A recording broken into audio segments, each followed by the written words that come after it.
Welcome back. I know last time was a big fight for you, and it didn't go your way. Kind of a frustrating result. I'm just curious, kind of what you thought about that fight. What lessons you took out of it? Well, yeah, it was a hard fight to lose. I think it was one of my worst performance ever. So, yeah, it happens. Yeah, it was hard to take, but I just took my time, swallow it, go back to the gym, train harder, and I'm here again. Nice. And it's been about 9 months, so I'm curious, did you want that kind of added time off to work on things, or what was the reason for the layoff? No, actually, I had a broken foot just before the fight, and I needed a surgery. So as soon as I got to Guadalajara again, I got that surgery, and it took me 3 months off of any training. I couldn't train anything, and so I took the time to recover and eventually go back to training, step by step, recovery, therapy, and then, trying to make it to a full camp. Yeah, I know you never make excuses, but in hindsight, do you feel like maybe you shouldn't have fought that night?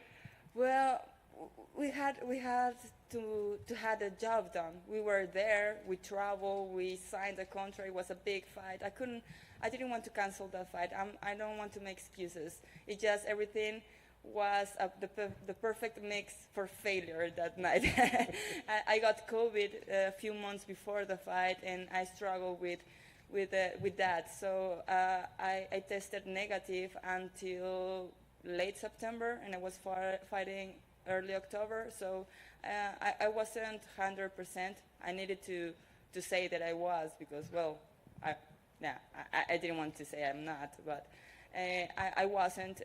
But I have a contract, and I wanted to make it happen, and it was a big fight. I wanted to do it, and I felt that I wanted to be able to overcome all those adversities and make the best out of it. And I tried, I make it, I failed, and I learned. That's it. Well, you tried. That's what matters. Yeah. Obviously, the UFC still believes in you. They gave you another top contender in Yana Kunitskaya. What did you think when this was the matchup they gave to you? Stylistically, it seems like it should be a good fight. Yeah, it should be a good fight. She's a well-rounded fighter. She can make it a hard fight in the cage, in the clinch, in striking. She's a good striker too. She can make it tough in grappling, wrestling. I think she's very well-rounded, and it's going to be an exciting fight. And I work to be as well-rounded as I can be, and it's a great matchup. Yeah. The last thing for me, I guess, are you still thinking about like rankings and because we were talking about title shots, right? And I don't know that you'd be right back, but you're still right at the top. So are you thinking about rankings and where this puts me in title shot, or is it better to just let that stuff go and not think about it? In this camp in particular, I focus to live day by day. I just focus on each day, step by step. I don't want to think even tomorrow. I don't want to think in the fight. Just living a day by day. I know I'm still there. I'm still in the top contenders. I'm still a hungry fighter for the title. I'm still chasing that title, but I know all the work is going to make it happen in its time. Irene, over here, other side. You had said your last performance was the worst, but you didn't get finished, and you didn't get knocked out, you didn't get submitted. So do you take anything away from that even on your worst day, you can still go those 5 rounds against the elite of the division? Yeah, for sure. I think that's the Mexican spirit. You can't kill us. Yeah, you can. It was my worst performance, but I was there, and I was trying to win that fight. And like you said, I wasn't knocked out, I wasn't finished. I was there, I was fighting, and that's I think even in the fights that I have lost, I give a good performance, and I give all that I have, all my heart, all my technique. The last breath, I leave it there. So yeah, I think it's a great accomplishment that I didn't got finished in 5 rounds, even all that happened. And then I know you wanted the honor of becoming the first UFC Mexican champion, but Brandon Moreno just became the first one when he beat Davidson. So what was your reaction, and what's the reception down in I Mexico? don't mind. He's the first one. I'm glad. So I'm glad. I lost my voice that night, and I was so excited that he made it, and what a way to made it. He did a great job, a great fight. He looked awesome. He looked spectacular, and we're proud of him. Irene, to your left. Before Brandon Moreno got his title, though, your teammate Karina Rodriguez got hers in Invictus. So, I mean, how great was that to see? It's awesome. We're getting some belts in the gym. Diego Lopez has his Luke's belt. Alessandro Costa has a Luke's belt. Karina Invicta belt. So we're getting there. We're getting bigger, and well, I'm proud of my team too. And you mentioned Diego. When are we going to see him in the UFC? Like, Soon, I think. Right? Dana, I think he's ready. He's ready. The only thing that was stopping him was the visa issue, because he has his visa from Brazil, but he has now his visa. He's here with me, so he's ready. He's just waiting the call. Yeah, exactly. And, you were very active before this little break that you were on. So is it kind of nice, though, just to refresh? And I know the injury was a part of it, but also just a little refresher. Yeah, it was good. I took the time. I like to be very active. So it was a little frustrating at the beginning, because I wasn't able to do even anything. I couldn't even lift a little weight because the doctor said no. But I took a breath, and I said, okay, this is part of the game. This is part of the job. Injuries are part of the job, so I need to recover. I need to be smart in this, and I took advantage of the time. I focus on learning in some other things. I learn a lot of watching and watching the training of my teammates, videos, other parts of MMA, and also I spend more time with my cats. That was a good thing. You had 7 last time. Have you added more? 6. I have 6. Okay. I have 6. Maybe, yeah. There's one that is begging for me to adopt him. Maybe 7. Yeah. And then just during that time, I know you're a gamer. Any games you've been playing lately? Oh yeah, I love video games. This is the camp that I have been playing more video games ever.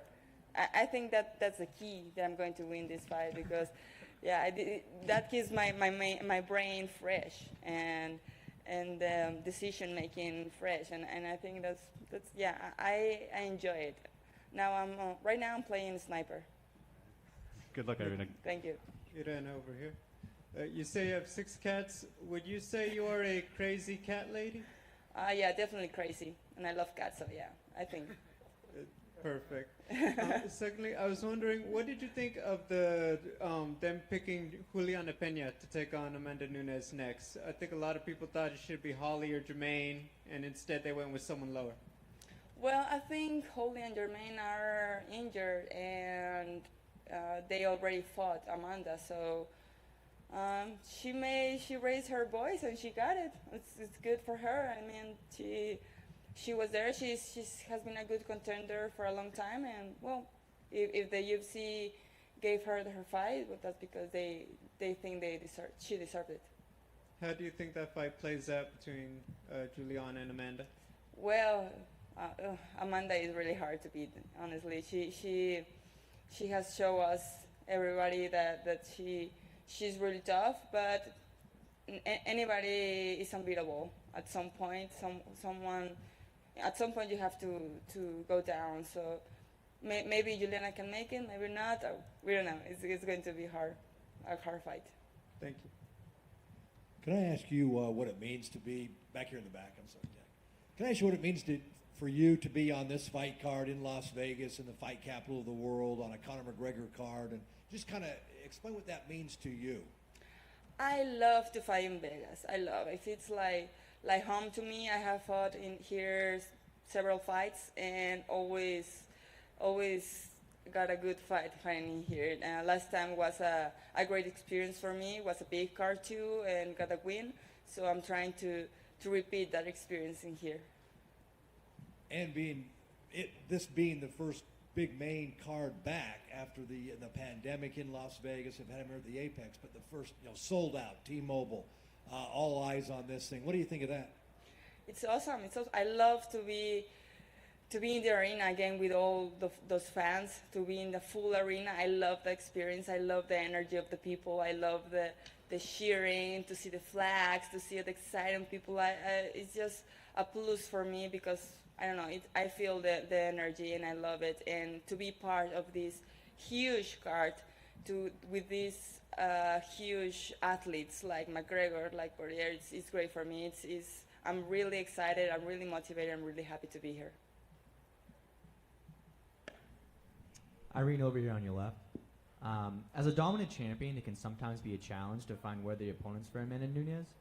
What unique challenges would you bring to the table in a matchup against her? What I bring to the table, I think I'm in constant evolution. I think that I always have room to rebuild and to learn and to improve in every area. And I'm obsessed with that. I'm obsessed of learning everything. I will know as a striker, but I love wrestling. I love jiu-jitsu, and always focusing on improve every area, and not just technically, also mentally, physically, and especially that Mexican spirit. I know it's going to bring some trouble. I'm not an easy fighter to win. And last one for me, I just want to get your thoughts and prediction for Saturday's main event. Predictions. This is a hard prediction to make. Well, I think Poirier has all the heart and all the hunger, and McGregor. If we see McGregor again being focused on what he does, maybe he can get the win. Thanks, Irene. Thank you. Ready? Irene, aquí a tu derecha. Bienvenida a Las Vegas. Gracias. Aquí estás invicta, ¿te da mejor confianza de regresar o cómo te ayudas para prepararte aquí en Las Vegas? Nunca has perdido. Estoy muy contenta de pelear en Las Vegas, me encanta pelear en Las Vegas. Siempre me ha ido bien cuando peleo aquí.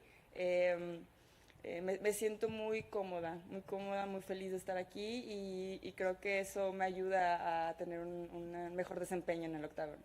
Siempre te mantienes motivada, das buen desempeño, pero qué extra motivada estás que tenemos a Moreno como campeón, Canelo de Guadalajara campeón, Chito Vera, tantos nombres de peleadores latinos que se van a guerra y nos dan buen show. Sí, claro, me motiva mucho el sentir que tengo que seguir dando ese ejemplo, esa posición que se le está poniendo a México con lo que hizo ahorita Brandon ganando el cinturón. Creo que siento que ahora sigo yo en demostrar, ¿no? en traer esa bandera mexicana al octágono más importante del mundo, ¿no? Y bueno, me encanta el ser mexicana, soy muy orgullosa de mi gente, de mi bandera, y traer eso a este octágono me llena de orgullo y creo que es parte de nuestro trabajo el llevar a México a un siguiente nivel en este deporte, hacerlo crecer.